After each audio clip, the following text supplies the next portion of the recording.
বিশেষ একটি দিন, তাই তো প্রেমিককে খুশি করতে সাজগোজ করে দেখা করতে এসেছিলেন তরুণী। প্রথমে দুজনের চোখে চোখ, হাসি আর খুনসুটিতে কাটছিল সময়। চারপাশে যেন ভালোবাসার আবেশ। কিন্তু এই সুখের দৃশ্য বেশিক্ষণ স্থায়ী হয়নি। হঠাৎ করেই বদলে যায় দৃশ্যপট। কারণ এই প্রেম ছিল স্বামীর অজান্তে। আর ঠিক সেই সময়ই সামনে এসে পড়েন স্বামী। মুহূর্তের মধ্যেই প্রেমের গল্প রূপ নেয় ভয়ঙ্কর উত্তেজনায়। যে দৃশ্য নিয়ে বর্তমানে তোলপাড় নেট দুনিয়া।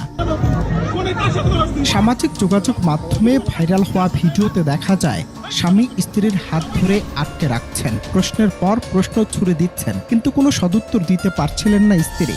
অভিযোগ রয়েছে এরপর কোনো কিছু বুঝে ওঠার আগেই প্রকাশ্যে স্ত্রীকে মারধর শুরু করেন ওই স্বামী। আশপাশে থাকা মানুষজন কেবল তাকিয়ে দেখেছেন, কেউ বাধাও দেননি। প্রেমিক স্বামী ও স্ত্রীর এই ত্রিমুখী সংঘাত মুহূর্তেই ছড়িয়ে পড়ে সামাজিক মাধ্যমে।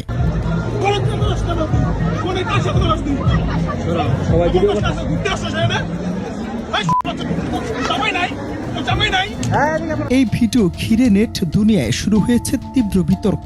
এক পক্ষ বলছে পরকীয়া কোনোভাবেই সমর্থনযোগ্য নয়, অন্য পক্ষ আবার প্রশ্ন তুলছে পরকীয়ার অভিযোগ থাকলেও প্রকাশ্যে মারধর কি আইনসম্মত।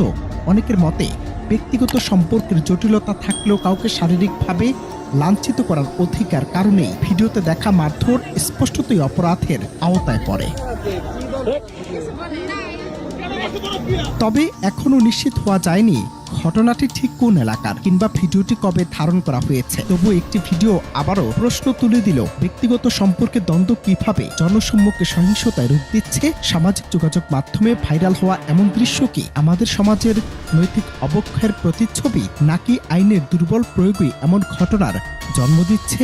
এ প্রশ্ন এখন ঘুরপাক খাচ্ছে নেট দুনিয়ায়।